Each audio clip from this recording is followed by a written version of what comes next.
mató a los 19 años. Fue condenado a cadena perpetua. Salió en libertad después de 23 años. 2 años después, lo volvieron a encarcelar por crímenes cometidos antes de su primer arresto. Otros 2 años más tarde, estaba libre de nuevo. El círculo se había cerrado. Todos los que conocían de cerca a Sonia Forsyth no dejaban de maravillarse de cómo esta joven combinaba belleza e inteligencia. La naturaleza la había dotado generosamente. Su intelecto estaba desarrollado mucho más allá de su edad. La madurez de su pensamiento la distinguía tanto de sus compañeras que a veces parecía fuera de lugar. Al mismo tiempo, su carácter seguía siendo sorprendentemente dulce y sentimental. Prefería el calor de su hogar a las ruidosas fiestas de adolescentes. Bastaba con separarse de su familia por un corto tiempo para que la nostalgia la invadiera. Vivía en la parte norte de Belfast, en Irlanda.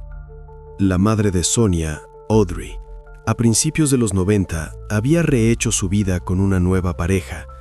Su relación con el padre biológico de Sonia ya había terminado para entonces.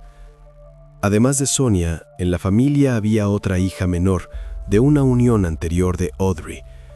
Los 4 vivían en Sydney Street West. El barrio era tranquilo y apacible. La gente se conocía de vista, se saludaba en las calles. Tiendas locales, rostros familiares detrás de los mostradores. La apariencia de Sonia impulsó a su madre a inscribirla en una escuela de modelos. Audrey creía que Sonia podía construir una carrera en ese campo o en algo relacionado. Veía cómo Sonia se desenvolvía frente a la cámara, cómo sonreía con facilidad, sin cohibirse. Aunque la joven era hogareña, tenía amigos. Hacía amistades fácilmente, pero mantenía un círculo social reducido, solo con gente de confianza. Durante la semana y los fines de semana, Sonia solía salir para reunirse con ellos y divertirse, pero nunca se quedaba hasta tarde. Nunca se quedaba a dormir en casa de sus amigas, ni siquiera cuando la invitaban. El 30 de junio de 1991, temprano por la mañana, Sonia fue a casa de su amiga. Había acordado con sus padres que estaría en casa para la cena. Alrededor de las 6 de la tarde, apareció, cenó con todos y luego volvió a salir a la calle cerca de las 7, prometiendo regresar pronto. Audrey recuerda cómo su hija la saludó con la mano desde la puerta. Un gesto normal, una tarde normal. Parecía que la familia Forsyth no tenía motivos para preocuparse. Su barrio siempre había sido tranquilo y pacífico, nunca ocurría nada delictivo. Los vecinos dejaban las bicicletas junto a las entradas, los jóvenes jugaban en la calle hasta el anochecer. Pero aquella cena con Sonia fue la última. La tarde de verano transcurría lentamente. La luz tardaba en apagarse, el aire era cálido y se oían voces desde la calle. Sonia debía volver pronto, pues solo iba a estar un par de horas en casa de su amiga. La hora acordada pasó. Sonia no llegaba. Al principio, Audrey solo miraba el reloj. Luego se acercó a la ventana. La calle estaba vacía. La madre sintió una inquietud inmediata, aunque no entró en pánico. Romper las promesas no era propio de su hija. La responsabilidad era uno de sus rasgos principales. Audrey empezó a llamar a las amigas a las que la joven podría haber ido. El primer número, el segundo, el tercero. No encontraron a Sonia en ninguna parte. Las chicas respondían sorprendidas. No había venido, no había llamado, no había dicho nada. Pasaron varias horas más. La calle se oscureció por completo. Audrey ya no podía contener su preocupación. Se dirigió a la policía para denunciar la desaparición de su hija. Le temblaba la voz al describir su ropa: vaqueros negros, un jersey burdeos, botas blancas. Los agentes de guardia intentaron calmarla con las frases habituales. Sonia aparecerá en cualquier momento. Seguramente se entretuvo con sus amigos y se olvidó del tiempo. La mujer desestimó todos esos argumentos. Insistió. Ese comportamiento era absolutamente atípico en Sonia. No solo estaba preocupada, lo sabía. Un instinto maternal que las palabras no podían engañar. Sentía que algo grave había ocurrido. Afortunadamente, lograron convencer a la policía. La búsqueda comenzó esa misma noche, aunque en la oscuridad las posibilidades eran limitadas. Las farolas solo iluminaban tramos de las calles. Los patios permanecían en la sombra. La operación no se desplegó a pleno rendimiento hasta la mañana, con el amanecer. El barrio donde vivían los Forsyth era compacto. Zonas residenciales, edificios de apartamentos, calles estrechas. Los rumores se extendieron como la pólvora. Una vecina se lo contó a otra, y esta a otra. Para el mediodía, toda la calle lo sabía. Además, muchos en la zona conocían a Sonia de vista, una joven bonita de pelo oscuro, siempre educada. Y como la delincuencia allí era mínima, la desaparición de una escolar se convirtió instantáneamente en el tema principal para todos los vecinos. Por un lado, esto amenazaba con una avalancha de conjeturas y posibles denuncias falsas que podrían desviar la investigación.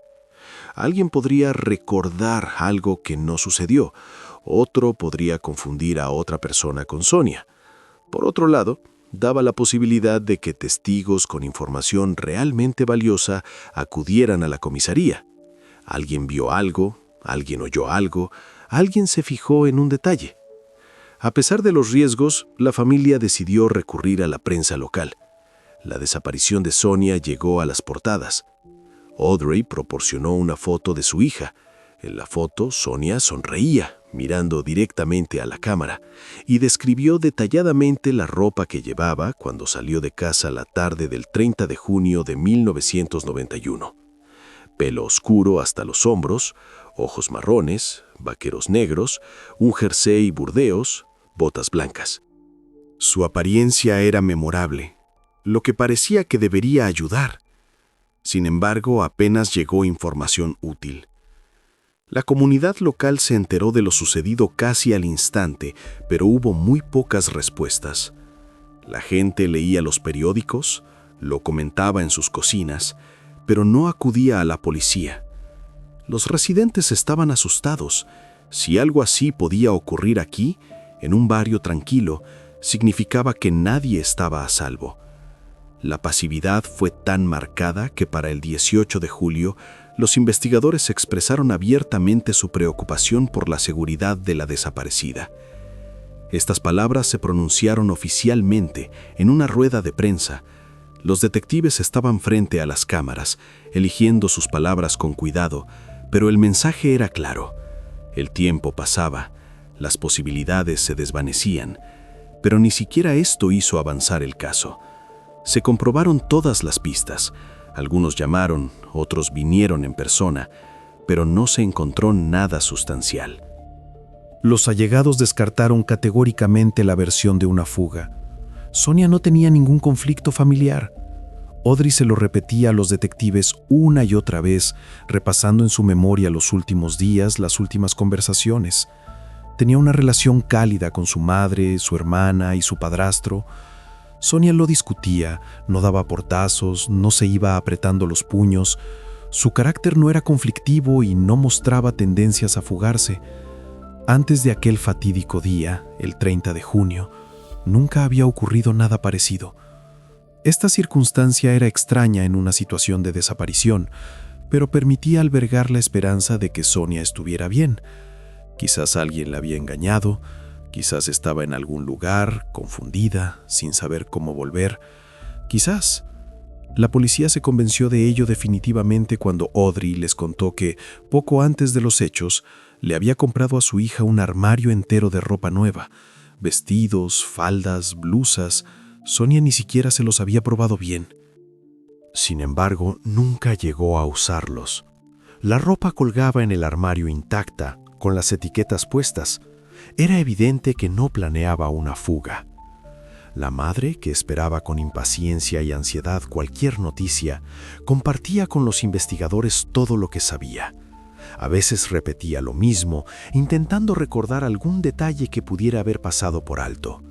Los detectives investigaron el círculo más cercano de Sonia, metódicamente, siguiendo una lista. Interrogaron a todos los del círculo íntimo de la adolescente, amigos, familiares, compañeros de clase. Tomaron declaraciones, cotejaron versiones. Nadie tenía idea de lo que había pasado. Todos decían lo mismo: Sonia no era de las que simplemente desaparecen. Las amigas a las que la desaparecida iba a visitar después de cenar afirmaron que nunca llegó. La esperaron, miraron por la ventana y luego pensaron que sus planes habían cambiado. En aquella época nadie tenía teléfono móvil, así que no había forma de rastrearla por geolocalización. Ningún mensaje, ninguna llamada, ninguna señal. Las chicas simplemente habían paseado juntas antes de la cena y se habían ido cada una a su casa. No se volvieron a ver. Sus palabras fueron confirmadas por otros testigos, aquellos que vieron al grupo de chicas durante el día, antes de que Sonia volviera a casa a cenar. Salvo por precisar el marco temporal, estos datos no aportaron nada nuevo. Sonia salió de casa sobre las 7 de la tarde. Y se desvaneció. Ya en julio empezaron a sospechar del secuestro de Sonia. Los investigadores pronunciaban esa palabra con cautela, pero flotaba densamente en el aire. Sin embargo, la familia no recibió ninguna petición de rescate. El teléfono permanecía en silencio. El buzón vacío. Cuanto más tiempo pasaba, menos esperanzas quedaban de encontrar a la joven con vida. Se formó un grupo operativo especial con los detectives y oficiales más experimentados, gente con años de servicio, con olfato. Se seleccionó en primer lugar a quienes estaban familiarizados con casos de secuestro, quienes sabían cómo piensan los secuestradores, dónde mirar, qué preguntar. Varios equipos de búsqueda, decenas de voluntarios, vecinos que no podían quedarse de brazos cruzados e incluso adiestradores caninos con perros entrenados peinaron el área de la ciudad. Los perros tiraban de las correas, olfateaban el suelo, la hierba, las esquinas de las casas. No hubo resultado. La zona de búsqueda se amplió. Ahora, además de las calles de Belfast, se revisaban los suburbios y los distritos vecinos. El mapa en la pared de la comisaría se llenaba de alfileres. Aquí buscaron, por aquí pasaron, aquí nada. Durante este periodo, se hicieron varias declaraciones oficiales más. Las fuerzas del orden estaban seguras. Sonia no se había escapado por su cuenta. Había sido secuestrada. Ya lo decían sin reservas. Para el 19 de julio, la policía tenía una nueva y curiosa versión. Poco antes de la desaparición de Sonia, las bandas de música de Belfast habían empezado a organizar una pequeña gira temática por Escocia. Músicos, tambores, banderas, un espectáculo vistoso que atraía multitudes. Según sus allegados, Sonia siempre había mostrado un vivo interés por ellas. Se detenía a ver los ensayos, se quedaba cuando las bandas pasaban por las calles. El día de su desaparición, unas 60 bandas se dirigieron a Escocia para participar en un festival de música. El ferry, la travesía, multitudes en el muelle. Se supuso que Sonia podría haberse ido con ellos, impulsivamente, sin pensar, arrastrada por el momento. Era extraño que Sonia no hubiera avisado a nadie y se hubiera ido sin sus cosas, pero todos se aferraron a esta versión como a un clavo ardiendo. Al menos era algo. Cuando apareció esta teoría, la mayoría de los músicos ya había regresado a casa. Fueron interrogados directamente en el muelle. Les mostraron la fotografía. No encontraron a Sonia entre ellos. Nadie recordaba a una chica de pelo oscuro. Nadie la había visto en el ferry. Se esperaba que los demás llegaran en los próximos días. La familia aceptó de buen grado esta teoría, con la esperanza de que ayudara a encontrar a la desaparecida. Audrey imaginaba a su hija en algún lugar de Escocia, quizá asustada, sin saber cómo volver, con miedo al castigo. Además del vivo interés de la adolescente por las bandas de música, Escocia en aquel período era un verdadero imán para los jóvenes, debido a las numerosas actuaciones y eventos musicales. Ambiente de fiesta, multitudes, libertad. Aunque tal acto no era característico de la joven, la madre esperaba con esperanza el regreso del ferry de Escocia. Según los detectives, era el último en el que podría haber estado la desaparecida. Los equipos de búsqueda controlaban todos los accesos al puerto, revisaban a las personas que llegaban. Se paraban con las fotografías, escudriñando los rostros de quienes bajaban por la pasarela. Lamentablemente, las esperanzas no se cumplieron. Sonia no estaba en ese ferry. Los pasajeros desembarcaban, recogían sus maletas, se dispersaban, y entre ellos no había ninguna joven con el pelo oscuro. Sin embargo, los rumores de que la adolescente se había escapado de casa y se había ido a divertir a Escocia fueron rápidamente acogidos por el público. La gente prefería esta versión. Era más suave, más segura que la idea de un secuestro. En los días siguientes, varios testigos se presentaron en la comisaría. Afirmaban haber visto en un pueblo escocés de la zona costera, a unos 20 kilómetros de Belfast, a una chica muy parecida a la descripción de Sonia. Estaba junto a una tienda, o caminando por la calle, o sentada en un banco. Los detalles eran vagos, pero todos estaban seguros. La familia Forsyth y la policía volvieron a albergar la esperanza de que la joven estuviera viva. Se comprobaron estas pistas, enviaron gente al lugar, interrogaron a los lugareños, mostraron fotografías. Pero no encontraron ninguna prueba que respaldara la teoría. De hecho, los detectives no pudieron confirmar que Sonia hubiera estado alguna vez en aquella zona. Ningún vendedor, ningún transeúnte la reconoció en la foto. El equipo de búsqueda continuó peinando las zonas de Irlanda. El 23 de julio, el jefe de la operación declaró que se habían inspeccionado por completo Shankill, Woodvale y Old Park, pero sin obtener nuevas pistas. Mencionaban los nombres de los barrios, los marcaba en el mapa, ponía una marca de verificación. Sonia parecía haberse desvanecido en el aire. Durante ese mismo periodo, se llevó a cabo una campaña para pegar carteles en varios distritos de Belfast. Los voluntarios iban con rollos de papel, pegamento y escaleras. El rostro de Sonia miraba desde los postes de luz, las paredes de las tiendas y los tablones de anuncios. Lamentablemente, esto tampoco aportó información valiosa. La gente miraba, negaba con la cabeza y seguía de largo. Las tortuosas semanas de silencio se convirtieron en meses de espera y ansiedad. Audrey se vio obligada a seguir existiendo de alguna manera sin entender qué le había pasado a su hija mayor. Despertar a la pequeña, preparar el desayuno, ir a la tienda, acciones cotidianas que ahora parecían carecer de sentido. Durante este periodo, la madre se centró en su hija menor para distraerse de alguna manera. Jugaba con ella, le leía libros, la acostaba a dormir. Por supuesto, esto ayudaba poco. Sus pensamientos siempre volvían a Sonia. A pesar de que no había noticias de Sonia ni siquiera en enero de 1992, la mujer todavía esperaba que su hija estuviera viva y que simplemente se hubiera escapado. Se aferraba a esa idea.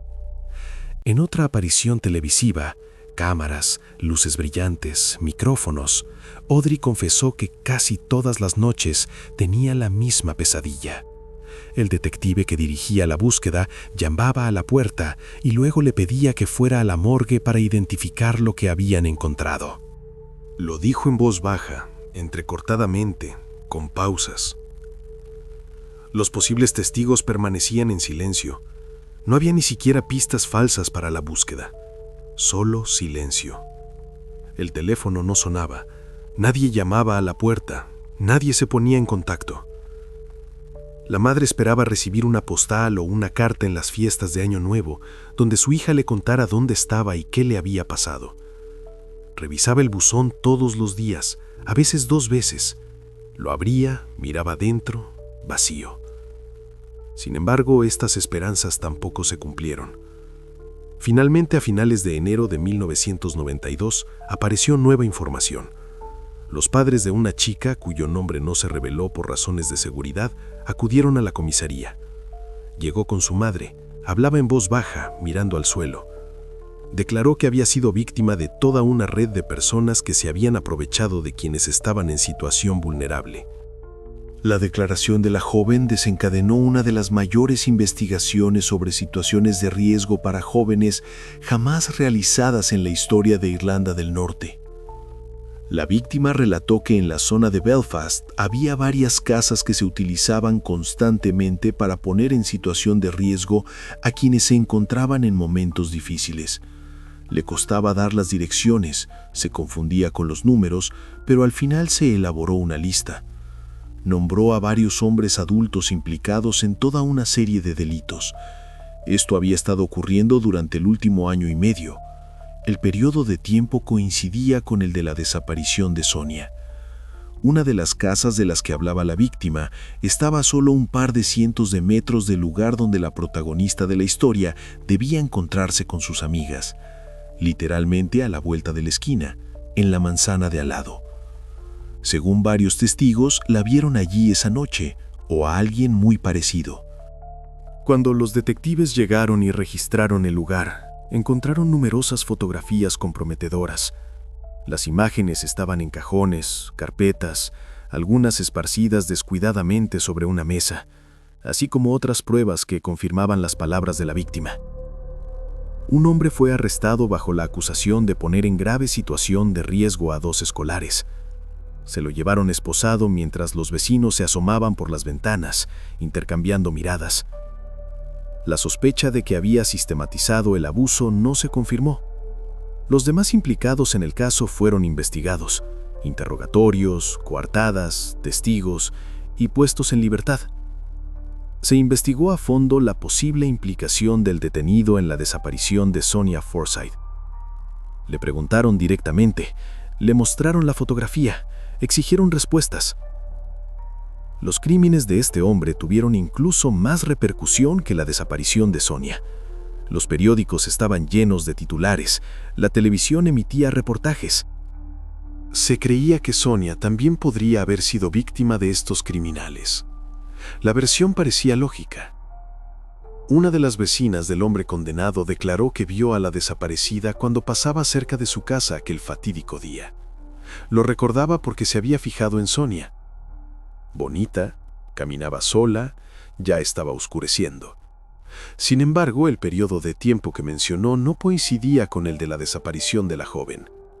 La vecina la había visto antes, durante el día, cuando Sonia regresaba de su paseo con las amigas. No pudo confirmar que estuviera allí por la noche, el día de su desaparición. Se comprobaron las conjeturas. A pesar de todos los esfuerzos de los detectives, no se pudo demostrar ninguna conexión con el caso de Sonia Forsyth. No había suficientes pruebas, los testimonios eran vagos, nada encajaba. La investigación volvió al punto de partida. Los tortuosos meses para Audrey se convirtieron en años. La vida continuaba, pero como a cámara lenta, en una nebulosa. Solo en 1996 hubo un avance. En marzo, las fuerzas del orden encargadas del caso anunciaron que habían decidido reexaminar el caso de la escolar desaparecida. Reabrieron los archivos, carpetas polvorientas, hojas amarillentas, fotos antiguas. Las escasas pruebas se analizaron de nuevo. Buscaron a los antiguos testigos, los llamaron, los visitaron, hablaron con ellos. Una de las razones del aumento de la actividad de las autoridades fueron las nuevas técnicas de análisis de ADN que antes no estaban disponibles.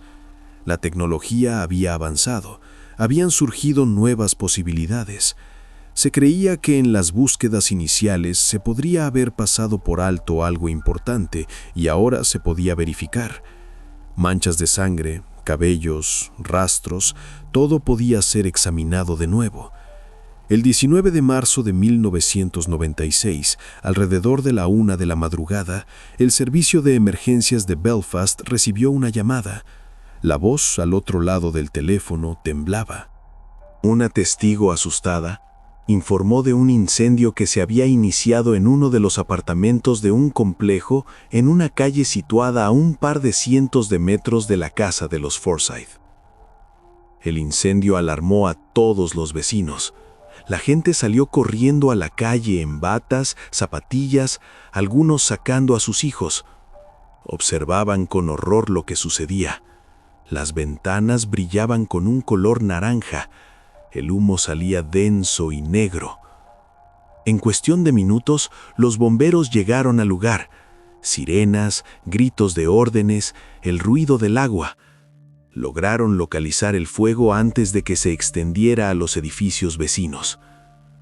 En realidad, nadie resultó herido, y los daños del incidente fueron mínimos.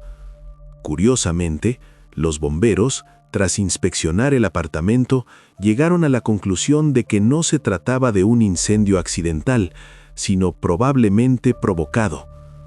Rastros de un líquido inflamable, el patrón de propagación del fuego, todo apuntaba a una acción intencionada. Ninguno de los vecinos resultó herido, pero las paredes se quemaron. Manchas negras, pintura abombada, olor a quemado. El piso estaba lleno de humo. Después del trabajo de los bomberos se necesitaba una reforma, pero los daños se limitaron a eso. El local estaba alquilado. Se notificó a los propietarios lo sucedido. Los llamaron en mitad de la noche, despertándolos. Al día siguiente llegaron para evaluar los daños, reparar el apartamento y seguir alquilándolo. No sabían dónde estaba el inquilino. Su teléfono no respondía, no abría la puerta. En general no ocurrió nada especial. Hacía falta cambiar los acabados y parte del mobiliario, un trabajo habitual después de un pequeño incidente. Durante esta tarea rutinaria, los propietarios decidieron inspeccionar toda la propiedad para comprobar si algo más había resultado dañado. Se fijaron en un viejo búnker de carbón, situado en la parte trasera del patio interior, una pequeña construcción que no se usaba desde hacía mucho tiempo. Por fuera, todo parecía normal. La puerta estaba cerrada, las paredes intactas. Sin embargo, notaron que en un lugar discreto, en una esquina del búnker, había una alfombra enrollada, polvorienta, oscurecida. Este objeto pertenecía a los dueños de la propiedad, pero había desaparecido hacía mucho tiempo. Incluso se habían olvidado de él. Por eso decidieron recogerla y ponerla en orden antes de volver a colocarla en el suelo del apartamento. Cuando desenrollaron la alfombra, se dieron cuenta de que había sido una mala idea. El olor fue lo primero que les golpeó. Pesado, dulzón, insoportable. Dentro había los restos de alguien, solo con calcetines. Los restos estaban en un estado terrible. La descomposición estaba muy avanzada, apenas quedaban tejidos. Uno de los propietarios retrocedió, el otro se quedó paralizado. Luego alguien salió corriendo a la calle. Alguien cogió el teléfono. Inmediatamente llamaron a las fuerzas del orden, que se llevaron el macabro hallazgo para un examen forense. La zona fue acordonada y los criminalistas comenzaron a trabajar. De inmediato fue evidente que se trataba de la víctima de un hecho de violencia. El cráneo presentaba daños en varios lugares. Los golpes habían sido fuertes, múltiples. Alguien había golpeado una y otra vez sin detenerse. Tras el examen, se confirmó. Eran los restos de la desaparecida Sonia Forsyth. El ADN coincidía con las muestras de sus padres. Al cotejar la fecha de la desaparición y los datos que tenían los propietarios, descubrieron que en el periodo de la desaparición de la joven vivía allí James Craig. Más exactamente, en 1991. El chico tenía 19 años. Tranquilo, educado, trabajaba en la tienda de su madre. No tenía problemas con la ley, al menos hasta ese momento. Los vecinos no decían nada malo de él. Lograron localizarlo en Inglaterra. El joven había huido a Liverpool, presumiblemente justo después de incendiar el apartamento alquilado. Su rastro se había perdido durante casi 5 años. El 2 de abril, la policía se dirigió allí para arrestar al joven. Lo encontraron en la dirección, llamaron a la puerta temprano por la mañana. Los detectives averiguaron que durante el periodo de la desaparición de Sonia Forsyth, él vivía en ese apartamento y también trabajaba en una tienda cercana. La tienda pertenecía a su madre, un pequeño establecimiento donde vendían cigarrillos, dulces y artículos varios. James no admitió su culpabilidad. Hablaba con calma, miraba a los ojos, respondía a las preguntas sin titubear. Por lo tanto, los investigadores hablaron con los vecinos y los propietarios del inmueble alquilado. Ellos proporcionaron información valiosa. Una de las vecinas contó que la noche de la desaparición de Sonia, vio a una chica parecida que fue a ver a ese joven. Estaban en la entrada, hablando y fumando en la calle. La mujer recordaba la escena porque le pareció extraña. Debido a la considerable diferencia de edad, la pareja parecía muy inusual. Un chico adulto y un adolescente, claramente un escolar. Por eso la mujer los observó durante un buen rato desde la ventana de su cocina. Vio cómo hablaban, reían, cómo James sacaba cigarrillos y se los ofrecía a la chica. Luego vio por la ventana cómo la adolescente entraba en el apartamento de James. A través de la ventana, la vecina observó cómo los jóvenes se sentaban en el sofá y hablaban. La chica parecía tranquila, no asustada. Lo que ocurrió después en el apartamento siguió siendo un misterio, al menos en ese momento. A los pocos minutos, James se levantó, se acercó a la ventana y corrió las cortinas. Un movimiento normal, pero la vecina lo recordó. Después de eso, no vio nada más. Los demás vecinos declararon que durante años habían sentido un olor desagradable, pero no habían podido encontrar su origen. Algunos hablaban de un olor procedente del sótano, otros de la ventilación. Suponían que la culpa era de un alcantarillado defectuoso o de tuberías en mal estado. Llamaron al fontanero varias veces. El técnico venía, inspeccionaba las tuberías, revisaba el sistema, pero nunca pudo averiguar de dónde procedía el mal olor. Se encogía de hombros, se iba, y el olor persistía. La gente simplemente no sabía cómo huele específicamente cuando algo se ha descompuesto. Esto permitió ocultar lo sucedido hasta que la descomposición fue casi completa. Pasaron los años, el olor se convirtió en un ruido de fondo habitual al que dejaron de prestar atención. James Craig ya había hablado varias veces con la policía. Lo habían llamado a declarar en 1991 y luego en 1996. Cada vez insistía en que no estaba implicado en el crimen, que nunca había sentido ningún olor desagradable y que no tenía ni idea de lo que le había pasado a Sonia Forsyth. Hablaba de forma convincente, sin temblor en la voz, sin nerviosismo. La jefatura de la comisaría local descubrió que durante las 2 semanas posteriores a la desaparición de la adolescente, el equipo de búsqueda había pasado y registrado la zona de esa casa. No se entendía cómo habían podido pasar por alto un olor tan fuerte y específico, por qué no habían podido encontrar lo que yacía envuelto en una alfombra, literalmente a unas pocas decenas de metros de la entrada. Intentando explicar cómo habían podido pasar por alto los restos, el jefe del equipo de búsqueda informó: en esa etapa, cuando se inspeccionaban las casas y el territorio adyacente en esa zona, todos pensaban que Sonia todavía estaba viva y no buscaban lo que finalmente encontraron.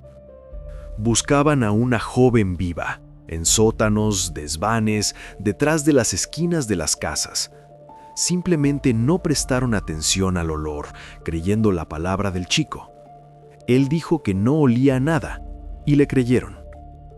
Es posible que el olor en ese momento aún no fuera tan fuerte, aunque sonaba dudoso. Se trataba del período de verano, cuando la descomposición es más rápida. Julio, calor, un espacio cerrado. El apartamento y la zona circundante fueron inspeccionados varias veces. Iban en grupos, con perros, con linternas. Los detectives incluso hablaron personalmente con James Craig. Él admitió que había visto a Sonia la noche que desapareció. Fumaron juntos, hablaron. La vecina también ya había declarado que había visto a la desaparecida en la entrada de su edificio, pero por alguna razón nadie prestó seria atención a esto. Lo anotaron en el informe, lo guardaron en una carpeta, no profundizaron más. Todo esto parecía una simple negligencia policial. Pasaron por alto lo obvio. No hicieron las preguntas correctas. No verificaron 2 veces. El principal sospechoso negó que Sonia hubiera entrado en su apartamento. Nadie se molestó en comprobar sus palabras. No había motivos, ni orden judicial, ni sospechas. El chico fingía hábilmente estar preocupado por la desaparición de Sonia e incluso ayudaba en la búsqueda. Salía con grupos de voluntarios, pegaba carteles, preguntaba a conocidos si alguien había visto a Sonia. Se interesaba activamente por las noticias sobre el avance de la investigación a través de la familia de la desaparecida. Cuando los familiares entraban en la tienda donde él trabajaba, y entraban con regularidad, la tienda estaba cerca, era la de siempre. Él hablaba con ellos con empatía y compasión. Les ofrecía caramelos, gratis, como muestra de apoyo. La madre de Sonia cogía los caramelos, le daba las gracias, sin sospechar nada.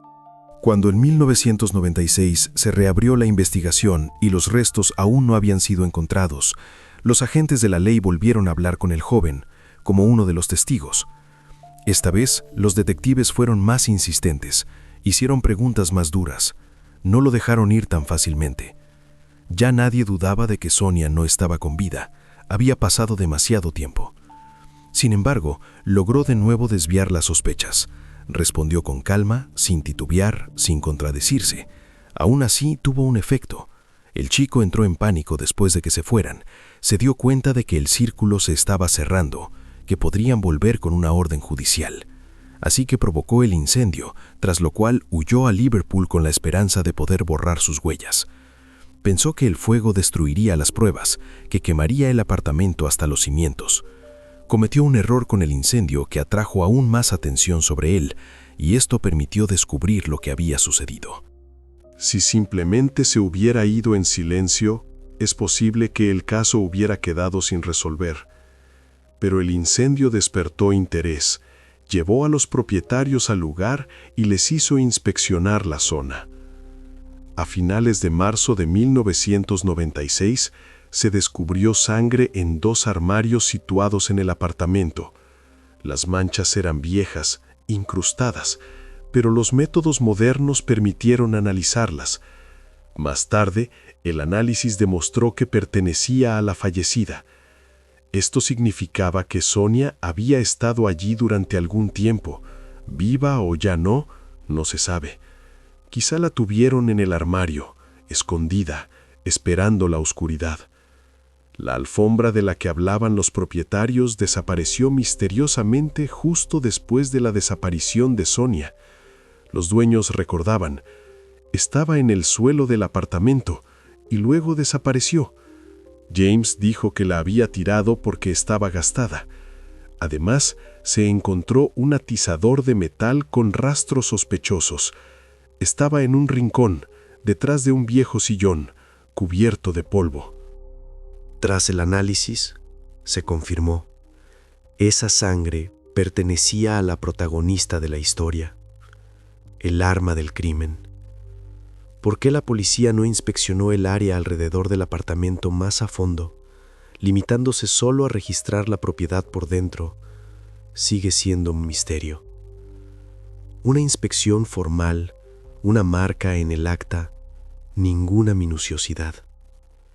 Si el responsable no hubiera provocado el incendio en la vivienda alquilada, es posible que el caso siguiera sin resolverse hasta hoy. Los restos podrían haber estado allí durante décadas. James fue arrestado y acusado de lo sucedido a Sonia Forsyth. Mientras se lo llevaban, permaneció en silencio, mirando por la ventanilla del coche. Cuando los restos fueron analizados a fondo, se recogieron todas las muestras y se realizaron todas las pruebas. Se entregaron a los familiares. Poco más de 2 semanas después del descubrimiento de la alfombra, la familia finalmente dio sepultura. Una pequeña procesión fúnebre. Poca gente. Sollozos silenciosos. Todo esto fue un verdadero shock para Audrey, pero también una especie de alivio. Finalmente supo lo que le había pasado a su hija mayor. Saber es terrible, pero no saber es aún peor. La mayoría de los familiares de desaparecidos afirman que es psicológicamente mucho más difícil vivir en la incertidumbre, sin saber qué le ha ocurrido a un ser querido. La esperanza tortura más que la verdad. Después de estos acontecimientos, la familia Forsyth no pudo seguir viviendo en la vieja casa, donde a la vuelta de la esquina, a un par de cientos de metros, había ocurrido lo que le pasó a Sonia. Cada vez que salían a la calle, veían esa casa, esa calle, y allí había demasiados recuerdos de la fallecida. Su habitación, sus cosas, los lugares por donde paseaba. Por eso se mudaron a otro barrio, más lejos. El 21 de abril de 1998, James Craig compareció ante el tribunal acusado de lo que le hizo a Sonia Forsyth. La sala estaba llena, no había sitio, la gente estaba de pie en los pasillos. El fiscal expuso su versión de los hechos. Habló con claridad, metódicamente, sin emociones innecesarias. Fue muy difícil obtener estos datos, lo que prolongó el proceso durante 2 años. Había muy poca información. Los restos habían estado demasiado tiempo. Las pruebas se habían borrado, los testigos habían olvidado los detalles. Hubo que recopilar la información poco a poco, detalle a detalle, reconstruir la escena a partir de fragmentos. Sonia, en aquella fatídica noche, se dirigía de su casa a la de su amiga y se encontró con un chico mayor, James, que de alguna manera llamó su atención. Quizás él la llamó, quizás ella misma se detuvo. Fumaron, hablaron. El joven era encantador, hablaba con facilidad, bromeaba.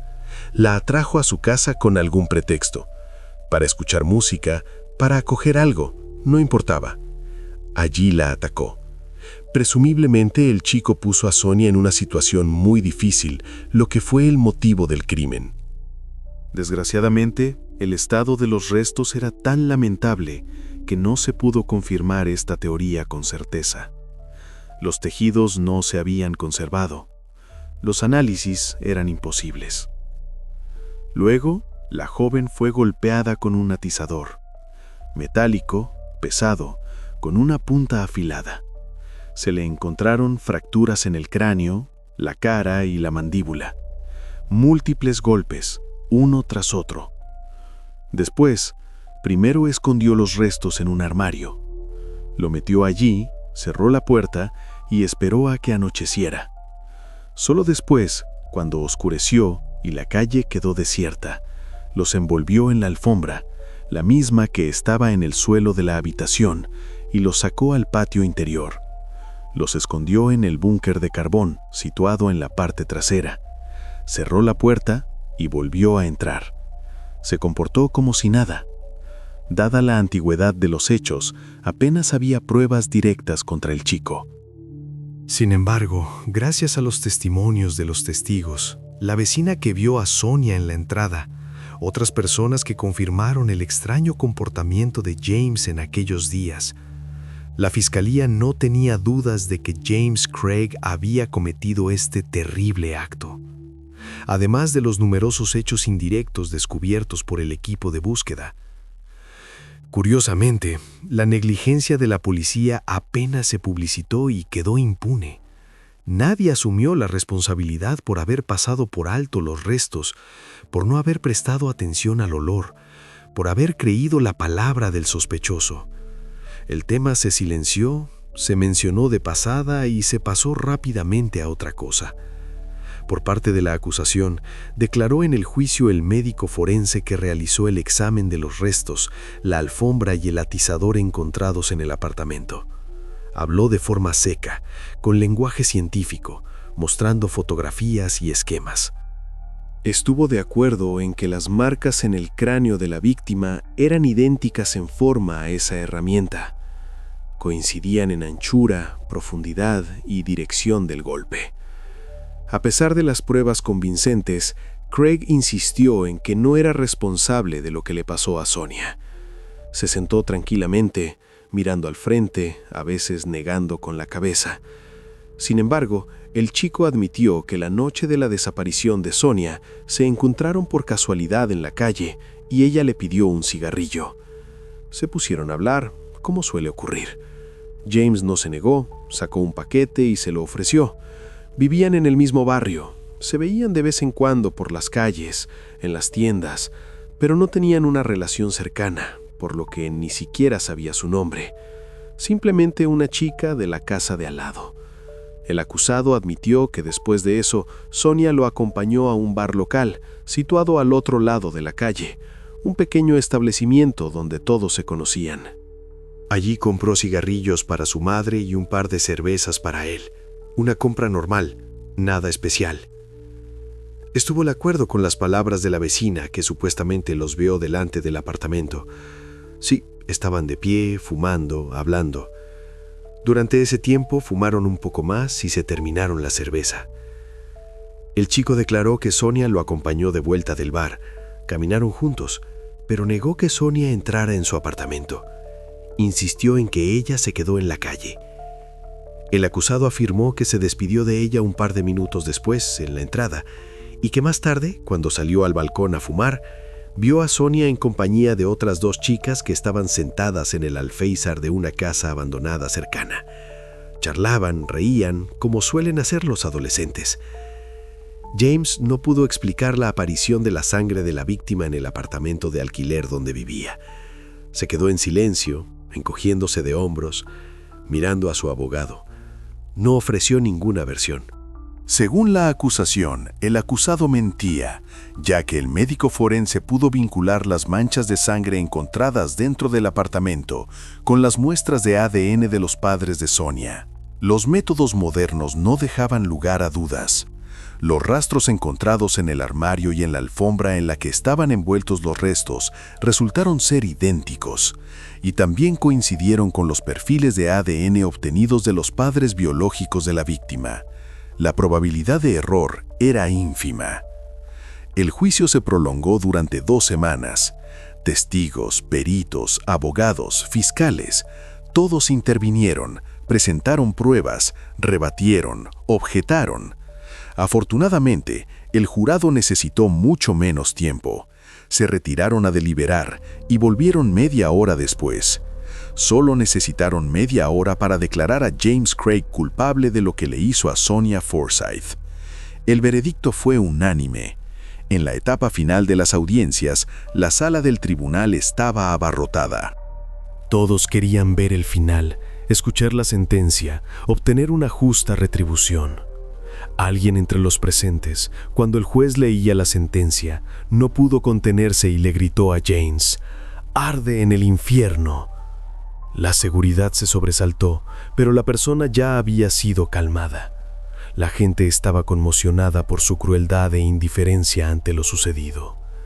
Él permanecía sentado con cara de piedra, sin mostrar emociones, sin bajar la mirada.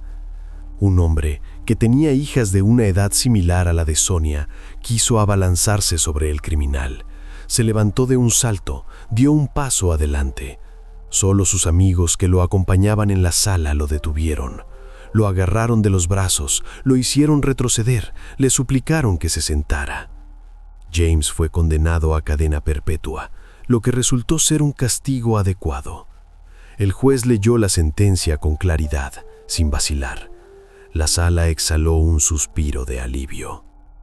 Tras la sentencia, uno de los detectives que se había encargado de la investigación de la desaparición de la joven desde el principio, confesó a los periodistas que efectivamente podrían haber cometido algunos errores. Lo dijo con dificultad, eligiendo sus palabras. Los fallos estaban relacionados con que inicialmente se consideraba a Sonia Forsyth como desaparecida y viva. Buscaban a una joven viva, no lo que finalmente encontraron. Además, no se prestó suficiente atención a la zona alrededor del apartamento donde, años después, se encontró la alfombra con los restos. Inspeccionaron superficialmente, no miraron en la esquina, no abrieron la puerta del búnker. Un procedimiento estándar, pero insuficiente. Lamentablemente, la historia del criminal no terminó ahí. Para indignación de todos, James fue liberado de prisión en 2019. Cumplió 23 años y salió en libertad condicional. Comportamiento ejemplar, sin quejas. La comisión decidió darle una oportunidad. Se instaló en un albergue para exconvictos situado en Portadown, un edificio pequeño, con seguridad, control, pero aún así libertad. Tras lo que le pasó a Sonia, su madre Audrey empezó a mantener una página en las redes sociales, tan pronto como se popularizaron. Al principio con timidez, luego con más confianza. Publicaba fotos de su hija, escribía sobre cuánto la extrañaba, lo difícil que era. En 2019, la mujer escribió un post en el que confesaba que apenas podía soportar cada aniversario de la partida de su hija mayor. Cada año lo mismo, lágrimas, recuerdos, un dolor que no desaparece. Sin embargo, ese año todo fue aún más difícil. El cruel responsable que había cometido un crimen sangriento estaba en libertad. Caminaba por las mismas calles, respiraba el mismo aire. Estaba aterrorizada de que ahora todas las personas que lo rodeaban estuvieran en peligro. Lo escribió abiertamente, sin tapujos. La mujer no se anduvo con rodeos al hacer estas publicaciones. Lo llamó monstruo, criminal, bestia. Curiosamente, ni siquiera aquí terminó la historia. Pasaron solo 2 años y James Craig fue arrestado de nuevo. Esposas, coche, de nuevo a la comisaría. Se logró averiguar que a finales de los 80 y principios de los 90, antes de lo que le hizo a Sonia, había puesto en grave situación de riesgo a 2 jóvenes que en ese momento eran mucho menores. Muy jóvenes, casi bebés en comparación con él. Las atacó e intentó ponerlas en situación comprometida prácticamente en el mismo lugar, en el mismo apartamento, donde más tarde acabó con Sonia Forsyth. El mismo sofá, las mismas paredes. Por este crimen, James recibió una sentencia aún más leve, unos pocos años, no más. El tribunal argumentó que estos crímenes se cometieron antes de que fuera condenado por lo que le hizo a Sonia. Por lo tanto, según la ley, no podía considerarse reincidencia. Formalmente, estaba limpio en el momento de cometerlos, aunque moralmente era un criminal desde hacía mucho tiempo.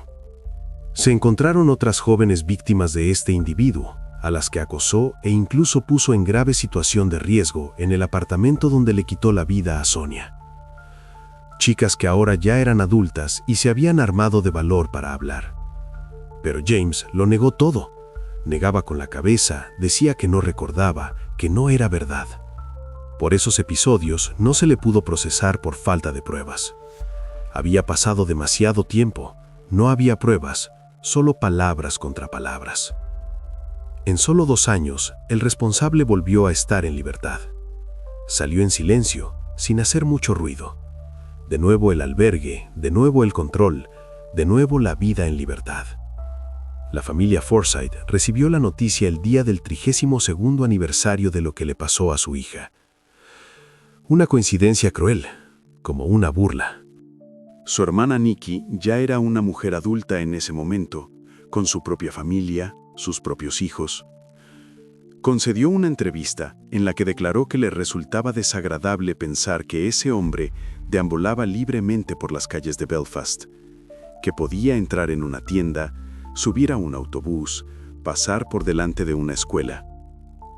La hermana insistió en que todos los que vieran a James se mantuvieran alejados de él y no permitieran que se acercara a sus hijos. Lo advirtió abierta y públicamente. En su opinión, las fuerzas del orden no salvarían a nadie de todos modos. Ya no lo habían salvado una vez, y no lo volverían a hacer.